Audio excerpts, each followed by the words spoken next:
அன்பு நெஞ்சங்களே, இறைவன் நமக்கு தந்த புதிய நாளிலே இறைவனுக்கு நன்றி கூறி இறை வார்த்தையால் நம் வாழ்வை பயனுள்ளதாக மாற்றுவோம். இறைவன் நம் அனைவரை நிறைவாக ஆசீர்வதித்து பாதுகாத்து வழிநடத்துவாராக.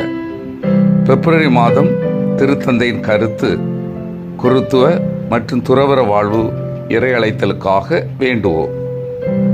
இன்றைய நற்செய்தி வாச சிந்தனை, பரிவோடு பணி செய்வோம். மார்க் நற்செய்தி நூல் பிரிவு 6, இறை சொற்றொடர்கள் 30 முதல் 34 முடிய. இதன் விளக்கம் அறிவோம். இருவராக தங்கள் பணி பயிற்சிக்கு அனுப்பப்பட்ட சீடர்கள் திரும்பி வந்து தங்கள் பணிகளை பற்றி இயேசுவிடம் பகிர்ந்து கொள்கின்றனர். சீடர்கள் தங்கள் பயிற்சி காலங்களில் ஆற்றிய நற்செய்தி பணிகளை கேட்ட இயேசு அவற்றை பற்றிய நீண்ட விளக்கங்களை கேட்கவில்லை. மாறாக உடனடியாகவே சீடர்கள் மேல் பரிவு கொண்டு சீடர்கள் தனிமையான ஓர் இடத்திற்கு சென்று ஓய்வு எடுக்க வேண்டிய அவசியத்தை வலியுறுத்துகிறார். நற்செய்தி பணிக்காக அனுப்பப்பட்டிருந்த சீடர்கள் கடந்த சில நாட்களில் இயேசுவோடு இருக்க இயலாத ஒரு நிலை ஏற்பட்டது.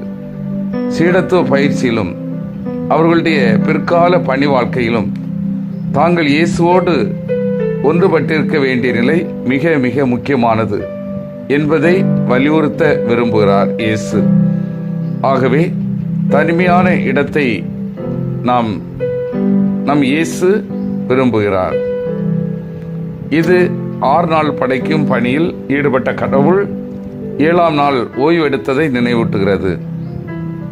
சீடர்களுக்கும் உடல் ஓய்வு தேவை என்றாலும் இங்கு இயேசுவுடன் ஒன்றித்து அவர்தம் சிந்தனைகளை தமதாக்கி தங்கள் பணிவாழ்வின் இறையாட்சி தன்மையை தியானிப்பதே இயேசு விரும்பிய ஓய்வாக இருக்கலாம். தொடர்ந்து மக்களை பார்க்கின்றார், அவர்கள் மேல் பரிவு கொள்கின்றார். ஆயரில்லா ஆடுகள் போல் இருந்ததை பார்த்து அவர்களுக்கு சிறப்பாக வழிகாட்டுகின்றார். அன்பார்ந்தவர்களே, நமது வாழ்வில் இருக்க வேண்டிய 3 பண்புகளை இன்றைய நற்செய்தி வாசகத்திலிருந்து நாம் கற்றுக்கொள்ள முடியும். 1, உணர்வுகளை புரிந்து செயல்படுதல்.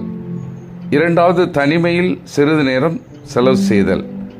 3வது, பெற்ற இறை வல்லமையை மகிழ்வோடு பகிர்தல். உணர்வுகளை புரிந்து செயல்படுதல்.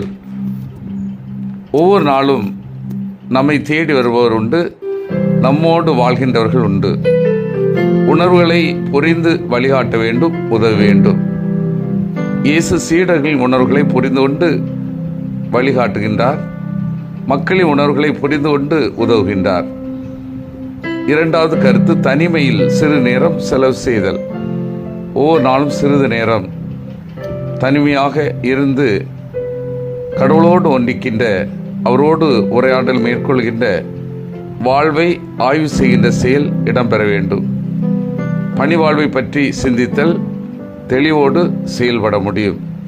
இந்த தனிமை உறவை விட்டு தனியாக இருத்தல், உணவை விட்டு தனியாக இருத்தல், உறைவிடத்தை விட்டு தனியாக இருத்தல், இவற்றில்தான் நமக்கு ஒரு புதிய அனுபவம் கிடைக்கின்றன.